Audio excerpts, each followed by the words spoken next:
Hello everyone, आपका हमारे इस चैनल पे फिर से स्वागत है।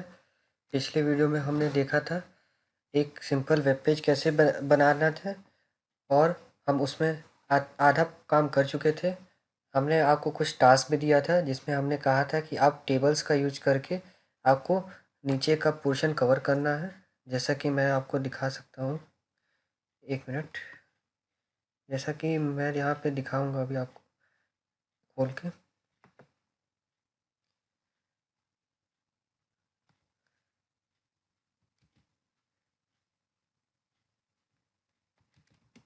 ये थी हमारी ऑब्जेक्टिव साइट, मतलब जो हमें बनाना था और जो हमने कल डेवलप किया था वो ये था। यहाँ तक हमने कर लिया था। मैं एक मिनट आपको दिखाता हूँ। तो ये थी, मतलब कि हमने यहाँ तक कंप्लीट कर लिया था और हमें आगे कंप्लीट करना। मैंने आपको असाइनमेंट दिया था क्योंकि मैंने आपको बता दिया था हॉरिजॉन्टल लाइन कैसे बनाई जाती है और H2 और टेबल्स की मदद से हमें नीचे की चीज़ें कंप्लीट करनी थी। बस हमने बोला था कॉन्टैक्ट अस के लिए। मैं आपको अगले वीडियो में बताऊंगा कि हम इसको कैसे कवर करेंगे, कि मतलब कि अगर हम यहाँ पे क्लिक करें तो हम दूसरे वेब पेज पे चले जाएं। तो हम इसको भी देखेंगे इस वीडियो में। तो उससे पहले हम बात कर लेते हैं। हमने पिछले वीडियो में देखा था कि बोल्डिंग, इटैलिक और अनर कनेक्टर फॉर्मेटिंग एलिमेंट देखे थे। एम्फेसिस कैसे दिया जाता है। एम्फेसिस मतलब इटैलिकनेस, स्ट्रॉन्ग मतलब एक बोल्ड टाइप कैसे दे सकते हैं। और टेक्स्ट डिस्प्ले इन मोनोस्पेस मतलब टाइपराइटर फॉन्ट में कैसे हम दे सकते हैं टेली टाइप से। और ये CITE रिप्रेजेंट करता है डॉक्यूमेंट साइटेशन इटैलिक्स में ही। मतलब इटैलिक्स को दूसरे तरीके से हम दे सकते हैं, मतलब अगर इम्फेसिस का भी यूज़ करके दे सकते हैं और CITE का भी यूज़ करके दे सकते हैं। तो हम अब बोल्ड इटैलिक और अदर कैरेक्टर के बारे में हम देख चुके थे कल यूज़ करके। हमने इसका यूसेज देखा था कैसे हम इसको अपने वेब पेज पे यूज़ कर सकते हैं। उसमें डिफरेंस देखा था कि नॉर्मल टेक्स्ट और इसी टैग के यूज़ करने के बाद जो हम इस टैग के अंदर टैग टेक्स्ट लिखेंगे उसमें क्या डिफरेंस आएगा। तो हमने वो सब भी कवर कर लिया था। अब हमको अलाइनमेंट देखना है। अलाइनमेंट क्या होता है। Some element have attribute alignment, example heading, paragraph and horizontal rules. तो हम इसे डायरेक्ट देख ही लेते हैं। तो हम अगर अपने आते हैं वेब पेज पे, अगर हम चाहते हैं कि जो हम बना रहे हैं ये हेडिंग सेंटर में हो, तो हम कुछ नहीं करेंगे। जहाँ पे हमारी हेडिंग है वहाँ पे हम सेंटर लिखेंगे। सेंटर लिखेंगे और इसे कट करके पेस्ट कर देंगे।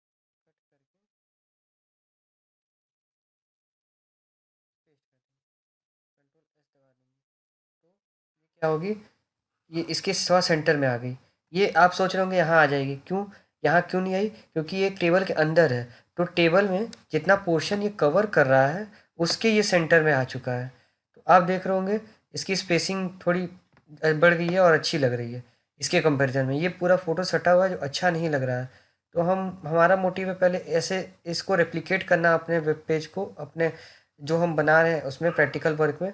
तो हम इसको हटा सकते हैं। तो हम इसे हटा देते हैं। हम आपको बस इसका यूसेज दिखाना चाहते थे क्या होता है। अगर आप इसी में लेफ़्ट लिख दें,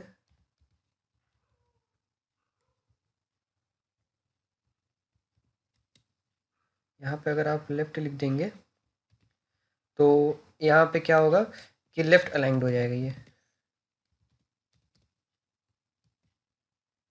ये लेफ़्ट अलाइंड हो जाएगा।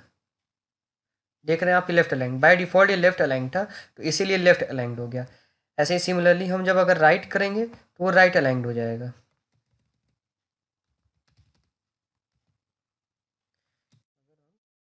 राइट लिख देंगे तो ये राइट अलाइंड हो जाएगा। ये टेबल्स बाय डिफ़ॉल्ट टेबल में इतना स्पेस नहीं कि राइट होगा, तो इसीलिए वो इसी इधर ही सटा रह गया टेबल की वजह से। तो हमने ये कवर कर लिया। अब हम देखेंगे डिव का क्या मतलब है। डिव एक डिवीज़न प्रोवाइड करता है किसी भी HTML वेब पेज में। फ़िलहाल तो हमें डिव की इसमें ज़रूरत नहीं है, लेकिन हम तब भी देखेंगे कि डिव का असली मतलब क्या है। तो हम आ जाते हैं अपने वेब पेज पे। अगर हम देखेंगे अगर हम देखेंगे कि जैसे ये है हमारा वेब पेज है, इसमें दो पोर्शन है। वैसे देखा जाए 3 पोर्शन है। एक में हमारा इमेज लगा हुआ है, या तो कह सकते हैं 2 ही पोर्शन है, एक टेबल और ये नीचे हम अगर आएंगे तो ये नीचे हॉबी सेक्शन, तो ये 2 सेक्शन है। अब इसमें हम अगर चाहें तो इसको डिवीज़न प्रोवाइड कर सकते हैं यूजिंग div टैग। तो हम इसे div टैग यूज़ कर लिए। यहाँ पे आप क्लास का नाम दे सकते हैं। क्लास क्या होती है इसके बारे में हम आगे बात करेंगे। फिलहाल हमारा मोटिव इस वीडियो में क्लास जानना नहीं, HTML जानना है। तो हम इसमें HTML के बारे में बात करते हैं। तो हम क्या करते हैं, वो div में जो मतलब इससे पहले जो कंटेंट थी हॉबीज़ कंटेंट, हम इसे div में डाल दिए। तो हम देखते हैं इसका क्या फ़र्क पड़ता है हमारे वेब पेज पे। तो हम इसे रिफ्रेश करेंगे। आप देख सकते हैं फ़िलहाल कोई फ़र्क नहीं पड़ा, लेकिन जब इसका मेन यूसेज कब आता है, जब हम CSS यूज करेंगे, जब हमारे वेब पेज में कुछ पार्ट ऐसे होंगे जिन्हें हम दूसरे तरीके से फॉर्मेट करना चाह रहे होंगे और दूसरे पार्ट को हम दूसरे तरीके से फॉर्मेट करना चाह रहे होंगे। उस समय ये डिव्स बहुत काम आते हैं। ये डिवीज़न प्रोवाइड करते हैं किसी भी पेज में। डिव्स की खास बात यह है, हम अगर डिव टैग डिफाइन कर देंगे, उसमें कोई कंटेंट होना ज़रूरी है डिव को शो करने के लिए। तो अगर हम जैसे देख लें, जैसे ये है, अभी तो आपको नहीं समझ में आ रहा होगा, लेकिन अगर वो अगर अगर आप इसको ध्यान से देखेंगे, एक एक्सटेंशन आता है पेस्टिसाइड। फिलहाल मेरा नेट कनेक्शन स्लो है, नहीं तो मैं आपको दिखाता। कोई नहीं, मैं अगले वीडियो में आपको दिखा दूंगा कि डिफरेंस क्या है डिव यूज़ करने के बाद और बिना डिव यूज़ करने के बाद। तो इससे आपको परेशान होने की ज़रूरत नहीं है। नहीं तो हम इसका यूसेज हम CSS पोर्शन में देखेंगे ही कि डिव का क्या इफेक्ट पड़ता है हमारे वेब पेज पे। तो डिव को कैसे डिफाइन किया जाता है हम ये देख लिए।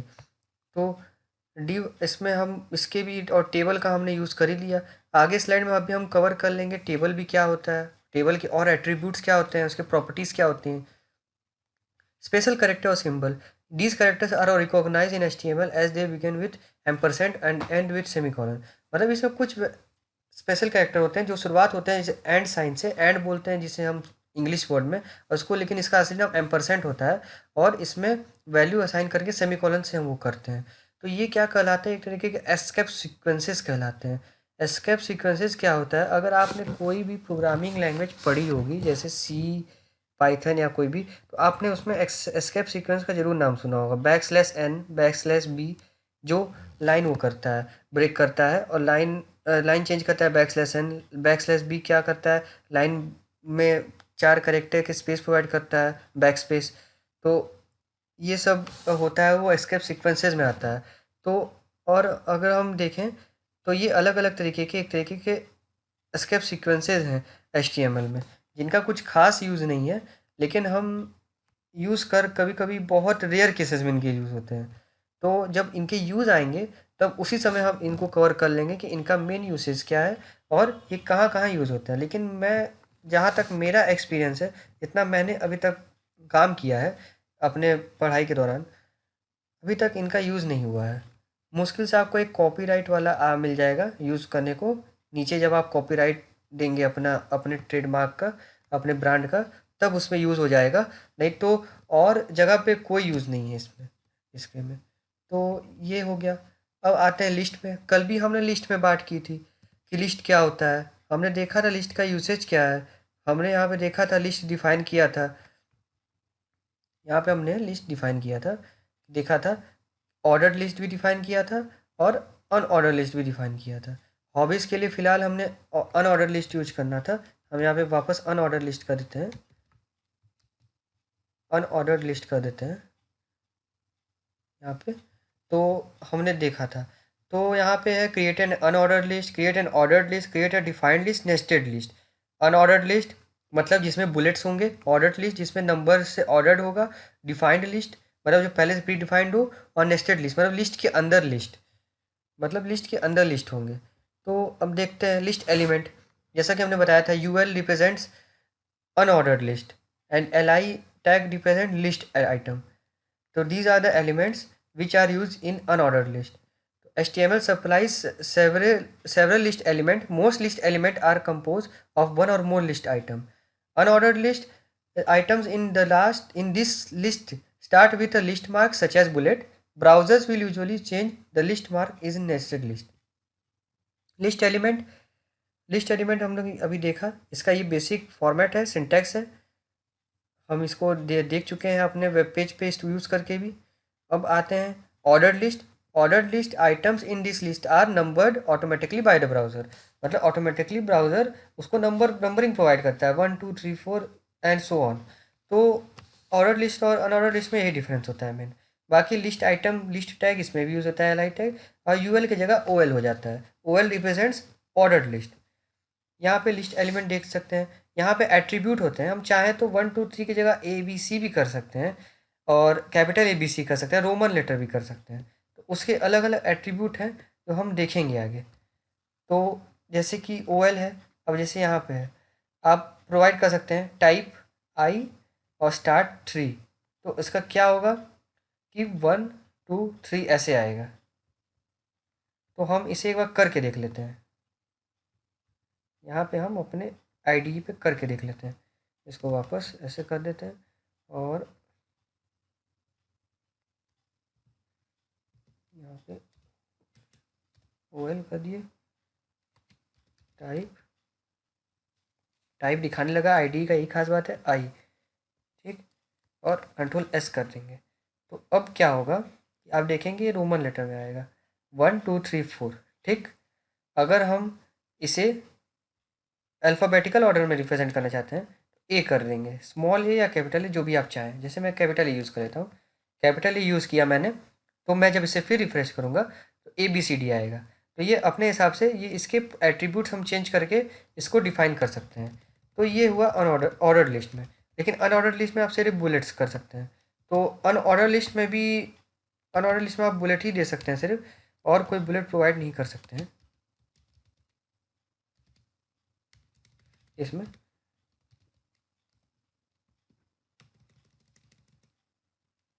एक मिनट, जस्ट ए मिनट। इसमें आप कोई प्रोवाइड नहीं कर सकते, नहीं तो अपने आप आईडी टाइप अपना दिखाने लगता है उसमें, उसके अल्टरनेटिव्स। तो ये हो गया लिस्ट एलिमेंट। अब आते हैं, आगे बढ़ते हैं। तो अब आ गया definition list. This kind of list is different from others. ये लिस्ट दूसरे लिस्ट से डिफरेंट होती है थोड़ी, क्योंकि इसके टैग और एलिमेंट, लिस्ट एलिमेंट के टर्म्स अलग होते हैं। इसमें क्या होता है, ये डिफिनेशन लिस्ट है और इसके डिफिनेशन टर्म होते हैं डी, और ये डी मतलब डिफिनेशन डिस्क्रिप्शन। इसे हम ऐसी जगह यूज़ करते हैं जहाँ हमें हेडिंग के साथ डिस्क्रिप्शन देना होता है। जैसे कि यहाँ पे दिया है HTML hyper text markup language, a dog humans best friend. तो इस जगह हम यूज़ करते हैं। डेफिनेशन लिस्ट भी हम मैक्सिमम देखा जाए तो हमारा काम लिस्ट, ऑर्डर्ड लिस्ट और अनऑर्डर्ड लिस्ट में ही होता है। हम लोग डेफिनेशन लिस्ट भी बहुत कम ही यूज़ करेंगे। तो अगर आप जानना चाहते हैं, अगर आपको समझना है, तो हम इसको भी कवर कर लेते हैं। तो हम देख लेते हैं इसको कैसे किया जाएगा। तो हम आते हैं अपने आईडी पे, ठीक। हम एक नया फाइल बना लेते हैं इसका यूजेस देखने के लिए। तो हम एक क्या करते हैं, यहाँ पे एक न्यू फाइल बना लेंगे, h.html, ठीक। यहाँ बना लिए HTML बॉयलर प्लेट के लिए हमने ये टाइप किया, और हम यहाँ पे आ गए HL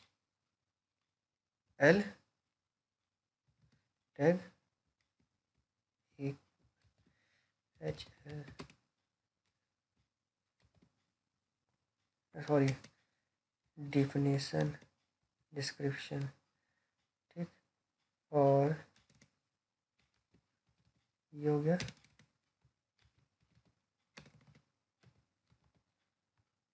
यहाँ पे ये हो गया। यहाँ पे क्या था, हम डिफिनेशन डिस्क्रिप्शन प्रोवाइड कर दिए, ठीक। और उसके ऊपर क्या है, डिफिनेशन टर्म्स और डिफिनेशन लिस्ट है। तो मतलब हम इसका चाइल्ड वो कर दिए। अब इसका हम डिफिनेशन टर्म और डिफिनेशन लिस्ट वो करेंगे। तो हम इसके अंदर आ गए, डी डिफिनेशन लिस्ट कर दिए, ठीक। डिफिनेशन लिस्ट आ गया। अब इसके अंदर ये आ जाएगा, ठीक। और फिर इसके अंदर डिफिनेशन टर्म्स आ गया, ठीक। तो ये हो गया, ठीक। हमने इसका बेसिक बेसिक बॉडी लिख दिया। अब इसके अंदर हमें लिखना है कि क्या क्या दिखना है। तो हम जो उसमें लिखा है वही लिख के देख लेते हैं फॉर अ सिंप्लिसिटी। तो हम लिखते हैं यहाँ पे dt में, यहाँ पे जैसे कि लिखा हुआ है dt में हाइपर टेक्स्ट मार्कअप लैंग्वेज। ठीक, तो हम dt पे यहाँ पे लिख लेते हैं।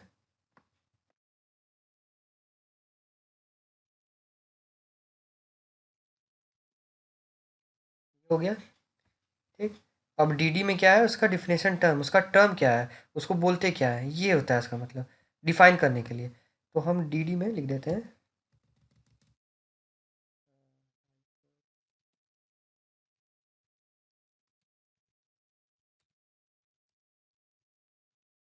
हो गया। ठीक, अब हम एक और dt ले लेते हैं।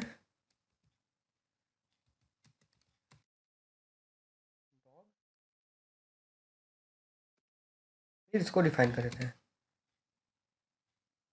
क्या है, ह्यूमंस बेस्ट फ्रेंड। ठीक,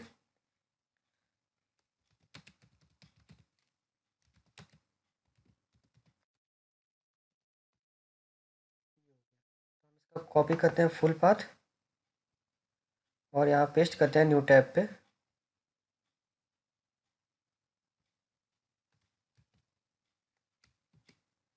तो आप यहाँ देख सकते हैं जैसा कि यहाँ फॉर्मेट दिखाया है एकदम सेम उसी तरीके से हो गया। तो ये यूज़ होता है, इसका ज़्यादा यूज़ नहीं होता है। हम लोग ज़्यादातर ऑर्डर लिस्ट और अनऑर्डर लिस्ट में ही काम करते हैं। आपके समझने के पर्पज़ से मैंने इसे बता दिया यूज़ करके इसका क्या यूसेज है। तो हम इसे बंद कर देते हैं। हम आगे आगे बढ़ते हैं, कंटिन्यू करते हैं। अभी हमें अपना वेब पेज भी कंप्लीट करना है। तो उसके हिसाब से नेस्टेड लिस्ट मतलब लिस्ट के अंदर लिस्ट।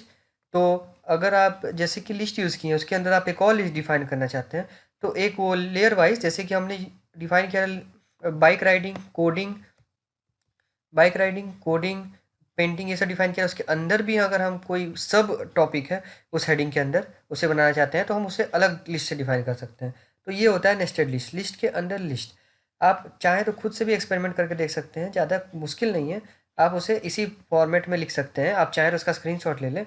ये इसका बेसिक सिंटैक्स है और आप इसे यूज करके अपना इसके हिसाब से मॉडिफाई करके उसमें देख सकते हैं।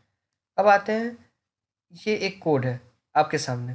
ठीक, मैं आपको पहले ही बता देता हूँ इसमें जो टैग होगा सब स्मॉल केस सेंसिटिव है, स्मॉल में होगा। और इसका आउटपुट क्या होगा आपको बताना है। आप चाहें तो अपने आईडी पे इसे स्क्रीनशॉट ले लें और इसे टाइप करके कर सकते हैं, या तो आप पॉज करके वीडियो आप देख सकते हैं इसका स्क्रीनशॉट लेके। तो आप पॉज कर दीजिए वीडियो और देखिए इसका आउटपुट क्या आएगा। तो ठीक है, मैं अब दिखाता हूँ आपको इसका आउटपुट क्या आएगा। इसका आउटपुट ये होगा, सेफ्टी टिप्स फॉर कैनोसनेस। और ये हमारे इसके ये लिस्ट है, ऑर्डर्ड लिस्ट। उसके अंदर एक सब और अनऑर्डर्ड लिस्ट है और ये ऑर्डर्ड लिस्ट है, मतलब इसमें दो लिस्ट प्रेजेंट है। और डी पॉइंट के लिए सब अनऑर्डर्ड लिस्ट प्रेजेंट है और ई और एफ ऐसे ही ऑर्डर्ड लिस्ट है। तो ये था इसका आउटपुट, ये जो हमने पीछे कोड देखा था इसका। ये हुआ एग्जाम्पल एक तरीके का नेस्टेड लिस्ट का, जो ऑर्डर्ड और अनऑर्डर्ड लिस्ट का मिक्सचर है। आप ऐसा नहीं है, आप ऑर्डर्ड और अनऑर्डर्ड को भी साथ यूज़ कर सकते हैं, अनऑर्डर्ड और ऑर्डर्ड को भी साथ यूज़ कर सकते हैं, ऑर्डर्ड और ऑर्डर्ड लिस्ट को भी एक साथ यूज़ कर सकते हैं, और अनऑर्डर्ड और अनऑर्डर्ड लिस्ट को भी एक साथ यूज़ कर सकते हैं। तो आपके पास चारों अल्टरनेटिव है, आप उसे एक्सपेरिमेंट करके अपने हिसाब से यूज़ करके देख सकते हैं। तो हम आगे बढ़ते हैं। ये हो गया। अब इसका आप देख सकते हैं, बता सकते हैं इसका आउटपुट क्या होगा अपने हिसाब से, जितना आपने पढ़ा है उसी में से है। हमने H1 बताया है क्या है, अलाइनमेंट बताया है क्या है, और ऑर्डर्ड लिस्ट बताया है, ऑर्डर्ड लिस्ट के एलिमेंट हैं, अनऑर्डर्ड लिस्ट है, ऑर्डर्ड लिस्ट के एलिमेंट हैं। मैंने ये सब कवर किया है। तो मैं ये उम्मीद करता हूँ कि आप इसका आउटपुट बहुत ही आसानी से निकाल लेंगे। आप पॉज करिए वीडियो या इसका स्क्रीनशॉट ले लीजिए और आप बताइए इसका आउटपुट क्या होगा। ठीक है, मैं दिखाता हूँ इसका आउटपुट क्या होगा। इसका आउटपुट ये होगा, वही चीज़ है लेकिन दूसरे फॉर्म में है। आप देख सकते हैं उसमें क्या था, डी में पूरा अनऑर्डर्ड लिस्ट था। इसमें क्या है, 2 पॉइंट अनऑर्डर्ड लिस्ट की है, 2 पॉइंट ऑर्डर्ड लिस्ट की है, फिर अनऑर्डर्ड लिस्ट की है। तो ये डिफरेंस था दोनों आउटपुट में। ठीक है, अब हम आगे आते हैं इमेजेस में। आप हम बाई अनफॉर्चुनेटली इमेजेस भी कवर कर चुके हैं, इमेजेस टैग के जरिए हम कैसे ऐड इमेज करते हैं अपने पेजेस में, वो भी देख चुके हैं। लेकिन हम इसका थ्योरी पोर्शन कवर कर लेते हैं कि आपको पता चल जाए कि क्या है। आप चाहें तो इसका स्क्रीनशॉट भी ले सकते हैं इसके फॉर्मेट का, एक सिंपलिसिटी के लिए। नहीं तो मैं इसके डॉक्यूमेंटेशन के लिए और स्टडी मटेरियल के लिए आपको लिंक प्रोवाइड कर दूंगा, आप वहाँ से जाके पढ़ के और एक्सप्लोर कर सकते हैं। IMG टैग जैसे कि हमने यूज़ किया था मेरी फ़ोटो ऐड करने के लिए, आप अपनी फ़ोटो ऐड कर सकते हैं। इमेज फाइल होती है, IMG होता है, उसमें सोर्स में हम इमेज का पाथ देते हैं, चाहे वो एक URL हो, चाहे वो आपके फाइल की डायरेक्टरी हो, कंप्लीट पाथ प्रोवाइड करते हैं और उसके अल्टरनेट टेक्स्ट देते हैं। अगर वो फ़ोटो लोड नहीं होता है तो उसकी जगह क्या दिखाएगा, तो और अलाइनमेंट अलाइनमेंट प्रोवाइड कर सकते हैं कि कैसे फ़ोटो अलाइन रहेगा, सेंटर्ड की लेफ्ट की राइट, ये होता है। इमेजेस इमेजेस के भी बहुत सारे प्रॉपर्टी होते हैं, विद, हाइट, बॉर्डर और H space, horizontal space, V space मतलब वर्टिकल स्पेस, वर्टिकल स्पेस कितना होगा, हॉरिजेंटल स्पेस कितना होगा, बॉर्डर, हाइट और विथ, ये हम देख सकते हैं। तो हम HTML डायरेक्टली हम यूज़ करके कर सकते हैं, लेकिन हम इसे स्किप कर रहे हैं फिलहाल के लिए, क्योंकि हम ये चीज़ आगे कवर करेंगे। आप यहाँ एग्जाम्पल भी देख सकते हैं, अगर आपको आगे इसमें देखना है, अगर आप खुद यूज़ करके आप देख सकते हैं, अगर आप इसका स्क्रीनशॉट ले लें तो अच्छा होगा कि आप यूज़ करके देख सकते हैं, क्योंकि फ़िलहाल हमारा मोटिव इसके एट्रीब्यूट्स में जाने का नहीं है। अगर एट्रीब्यूट्स में हम बहुत ज़्यादा जाएंगे तो हम अपना जो वेब पेज है वो कवर नहीं कर पाएंगे, और बाकी और भी जो बहुत इंपॉर्टेंट टॉपिक्स है वो स्किप हो जाएगा। तो इसी के लिए मैं कहूँगा कि आप इसको खुद इसके एट्रीब्यूट यूज़ करके और इसको और एक्सपेरिमेंट करके देख सकते हैं एज ए चैलेंज। अब हम देखते हैं एंकर्स, URL और इमेज मैप। तो इसका ऑब्जेक्टिव क्या है, हम एंकर टैग देखेंगे, यूआरएल को ऐड करेंगे अपने वेब पेज पे, कि हम उस पर क्लिक करें तो हम उस वेब पेज पे चल जाएं, और हम इसे देखेंगे वो कैसे करना है। तो हम इस पे आते हैं, how to make a link. A link हम कब, एक मिनट, ए लिंक कब करेंगे, एंकर टैग यूज़ होता है इसके लिए।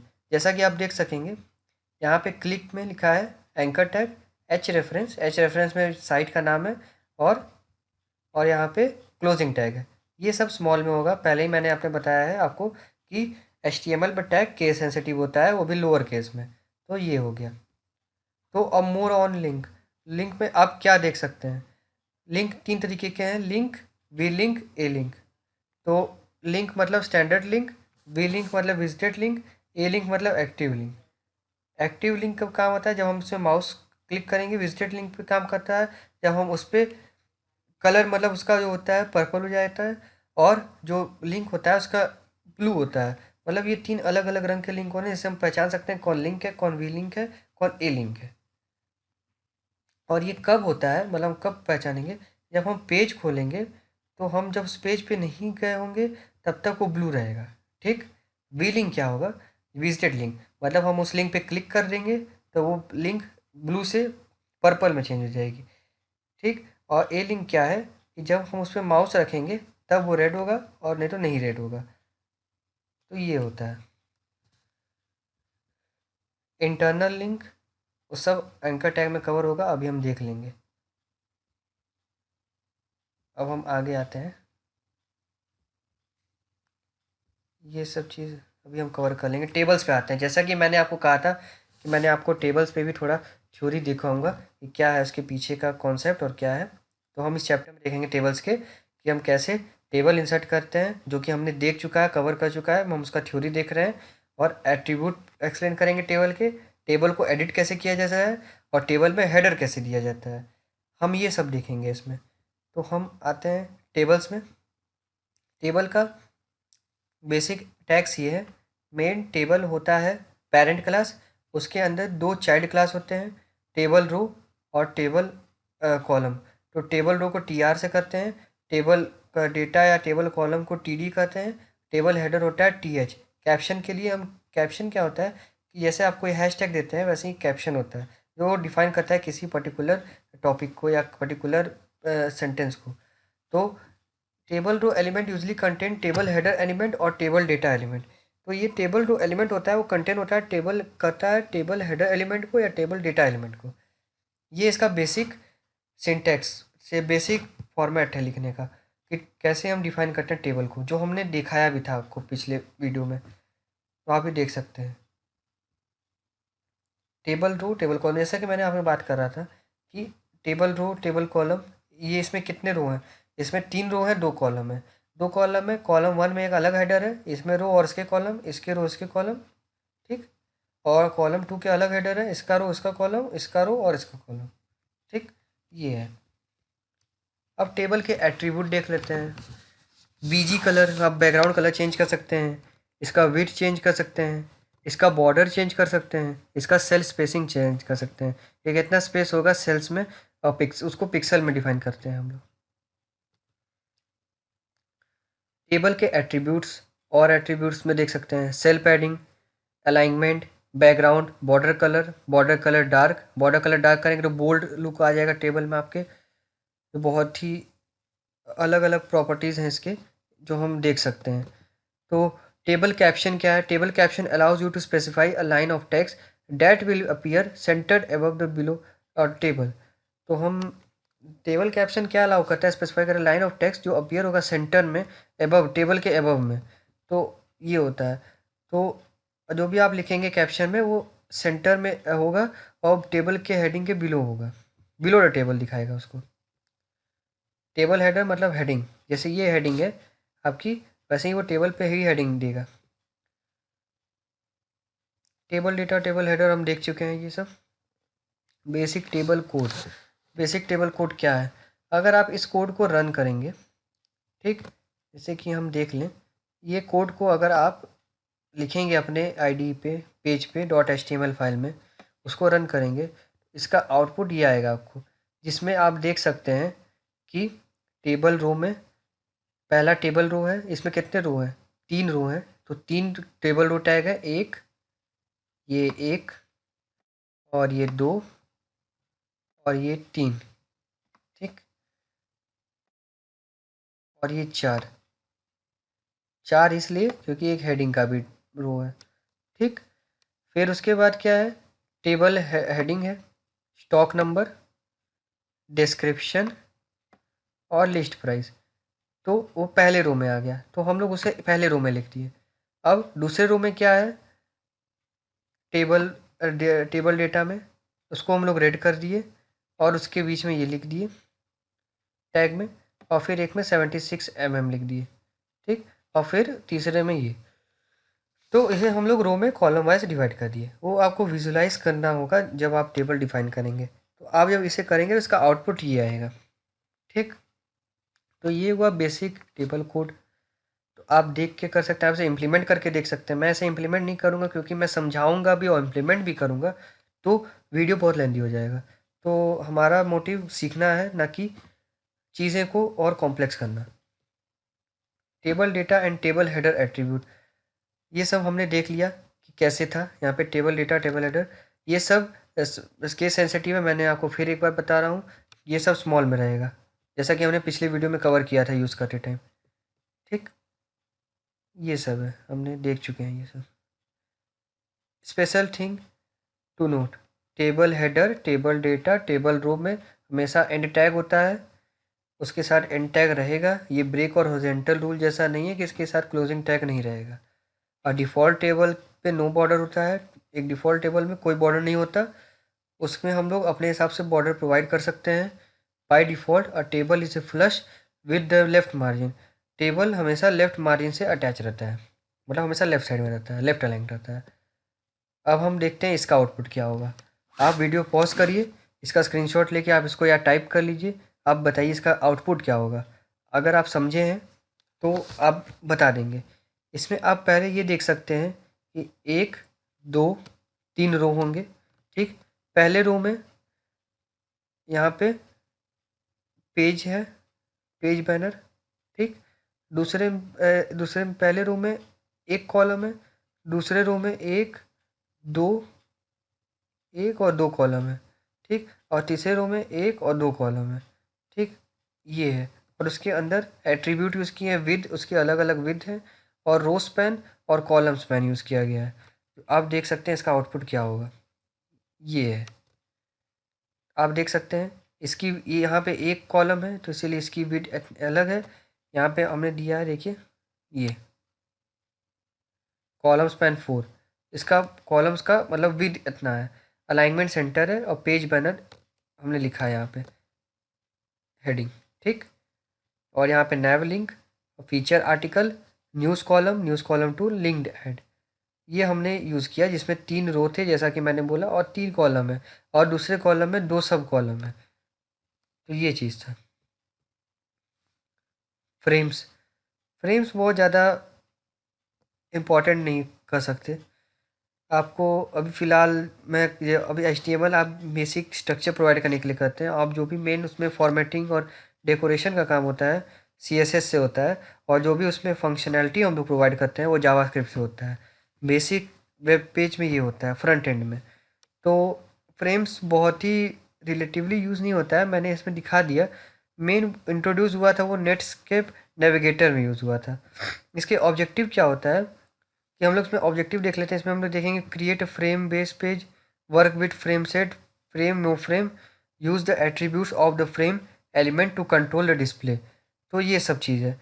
हम इसे स्किप कर देते हैं क्योंकि फ्रेम्स इतना बहुत लेस इंपॉर्टेंट है इस टॉपिक के लिए, तो हम इसे स्किप कर देते हैं। तो यहाँ तक है। तो हम अपना थ्योरी पोर्शन कवर कर लिए हैं। अब हमारा दूसरा पार्ट क्या होता है कि हम अपना वेब पेज कंप्लीट कर लेते हैं जल्दी से। तो आज की वीडियो में थ्योरी पोर्शन तक इतना ही था। अगले वीडियो में हम देखेंगे इसके आगे के क्या टॉपिक्स बचे हुए हैं, जो बेसिक चीज़ हमें एचटीएमएल में कवर करना है स्ट्रक्चर प्रोवाइड करने के लिए। तो हम आ जाते हैं अपने अपने आईडी पे। हॉबीज़ तक हमने कर लिया था, ठीक, और हमने यहाँ तक कर लिया था। अब यहाँ पे अगला चीज़ क्या है, एक हॉरिजॉन्टल रूल है। तो हम एक हॉरिजॉन्टल रूल प्रोवाइड करेंगे, ठीक। फिर यहाँ पे आएगा क्वालिफिकेशन H2 हेडिंग,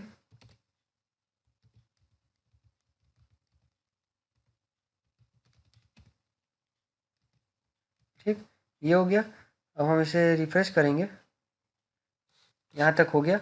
अब हम इसे कॉपी कर लेते हैं और ये आप देख सकते हैं 1 2 लिखा है, मतलब यहाँ पे ऑर्डर लिस्ट यूज़ की गई है। तो हम यहाँ पे आते हैं और ऑर्डर लिस्ट क्रिएट करते हैं। ऑर्डर लिस्ट के अंदर लिस्ट टैग में हम यहाँ पे पेस्ट कर देते हैं इसे। अलग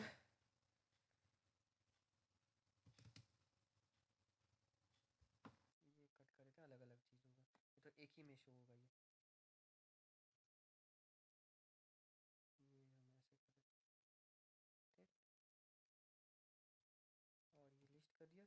ये कंट्रोल पेस्ट कर दिया, ठीक। यहाँ तक हो गया। आप अब देखेंगे कि यहाँ तक हमारा कवर हो गया, सेम टू सेम बन गया। अब आते हैं स्किल्स के बारे में। तो स्किल्स के लिए फिर आप देखेंगे हॉरिजॉन्टल रूल है और फिर उसके बाद स्किल्स हेडिंग है, H2 हेडिंग है। तो हम ऑर्डर लिस्ट के नीचे एक और फिर हॉरिजॉन्टल रूल देते हैं और फिर उसके नीचे आते हैं H2 में स्किल्स, ठीक। ये हो गया। तो स्किल्स में आते हैं, ये हो गया हमारा स्किल्स। अब स्किल्स में क्या क्या है, पेंटिंग, बाइक राइडिंग, कोडिंग और कुकिंग, और उसके बगल में स्टार्स बने हैं। तो उसके लिए हम आपको बता, अगर आपने कंप्लीट कर लिया अगर बहुत अच्छी बात है, नहीं तो हम इसमें देखते हैं कैसे होगा। उसके लिए हम एक टेबल डिफाइन करेंगे। टेबल के अंदर टेबल रो। अब यहाँ पे आप देख सकते हैं कि टेबल में 4 रो और 2 कॉलम है। तो हम इसके लिए 4 रो डिफाइन करना होगा, 2 कॉलम डिफाइन करना होगा, ठीक। तो हम 4 रो डिफाइन कर देते हैं पहले, 4 रो डिफाइन कर देते हैं, ठीक। 4 रो डिफाइन कर दिए और यहाँ पे अब यहाँ पे टेबल डेटा पे आएंगे। टेबल डेटा आएगा। डेटा में क्या है, पहला क्या है, पेंटिंग। हम इसे कॉपी कर ले रहे हैं, Ctrl+C, Ctrl+V, ठीक। ये हो गया।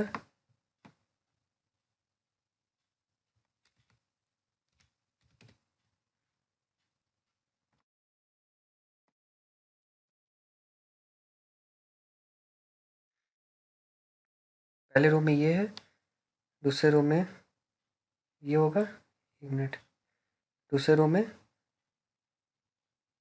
ये, तीसरे रो में बाइक राइडिंग,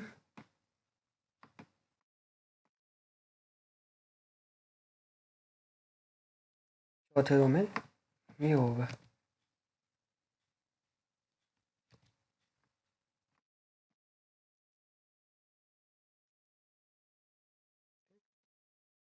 ये हो गया।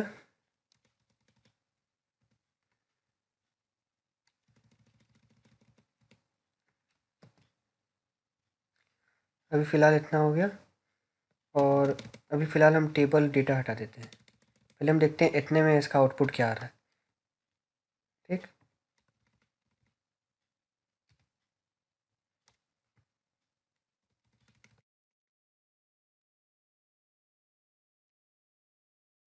रिफ्रेश करेंगे, आप देख सकते हैं सब एक ही चीज़ में, एक ही लाइन में आ गया। तो हमें ऐसा तो नहीं चाहिए था। तो हम क्या करेंगे, यहाँ पे आप देख सकते हैं एक यहाँ पे एक रो में ए पेंटिंग है और उसके बगल में स्टार है। मतलब एक कॉलम में पेंटिंग है, एक कॉलम में स्टार है, ये पहले रो के। तो हम इसके लिए क्या करेंगे, यहाँ पे इसको टी डी में लिख देंगे, टी डी। ठीक, ये हो गया ये पेंटिंग। ठीक, और फिर एक स्टार,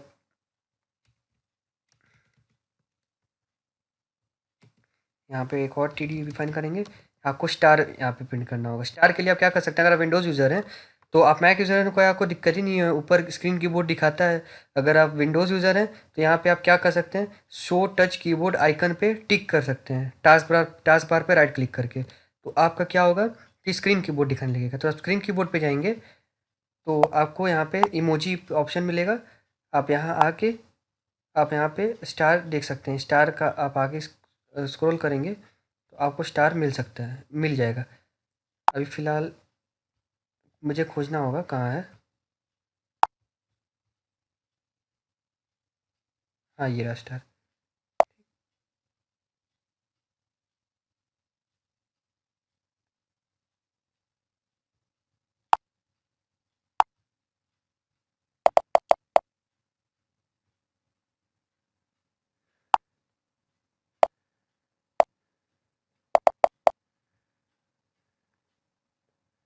ये हो गया, हमने स्टार कॉपी कर लिया। यहाँ हम लोग करेंगे कंट्रोल एक्स और यहाँ कंट्रोल वी, कंट्रोल एस करते हैं। अब हम देखते हैं इसका आउटपुट क्या होगा। पहला आप देख सकते हैं पेंटिंग में हमारा वो आ गया जैसा हमने चाहा था। लेकिन तब भी अभी गैपिंग बहुत ज़्यादा है, मतलब यहाँ पे और यहाँ कम है। तो पहले हम लोग रो टेबल डिफाइन कर लेते हैं, उसके बाद हम इसे भी फिक्स कर लेंगे। तो पेंटिंग में ये हो गया। प्लेइंग क्रिकेट में अब देख लेते हैं, इसको भी हम टी डी में लिख देते हैं।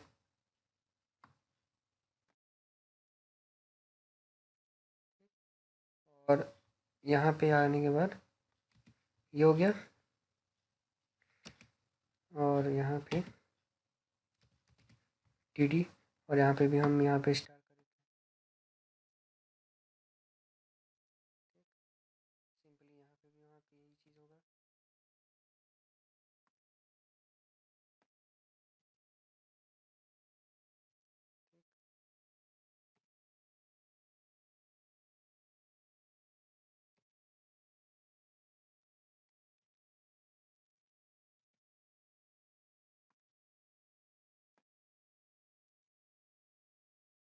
ये हो गया और यहाँ पे भी ये होगा।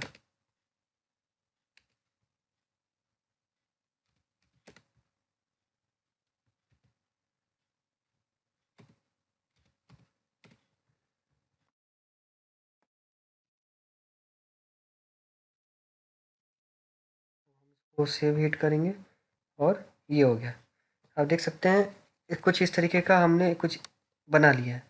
तो यहाँ पे देखेंगे, यहाँ पे 5 5 स्टार, यहाँ 3 3 स्टार है, तो हम स्टार कम कर दे रहे हैं।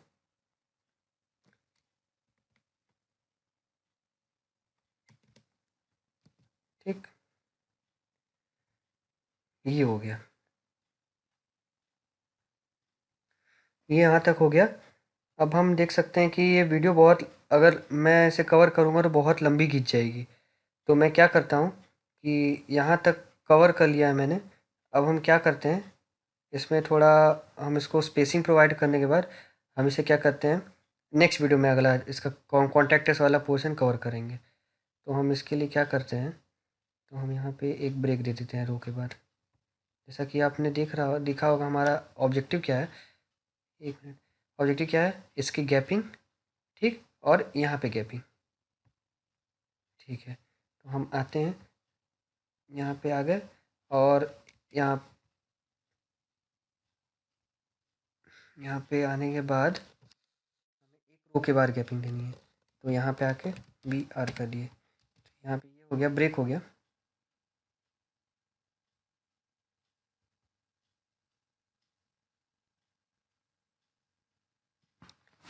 यहाँ ब्रेक आ गया।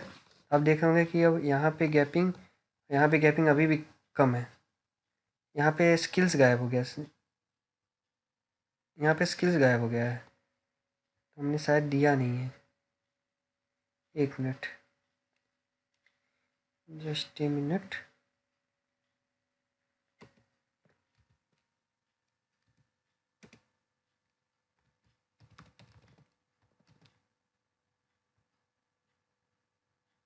ये हो गया, ठीक। अब देख सकते हैं इतना गैपिंग हो गया है।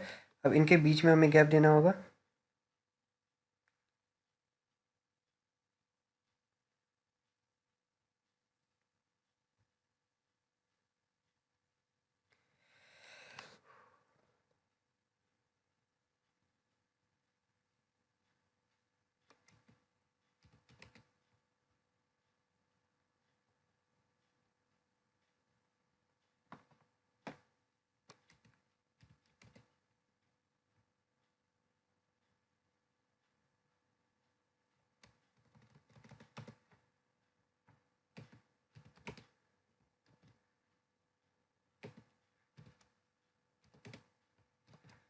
ये हो गया, हम इसे रिफ्रेश करेंगे तो अभी इतना देख लेंगे आप कितना गैप हो गया है।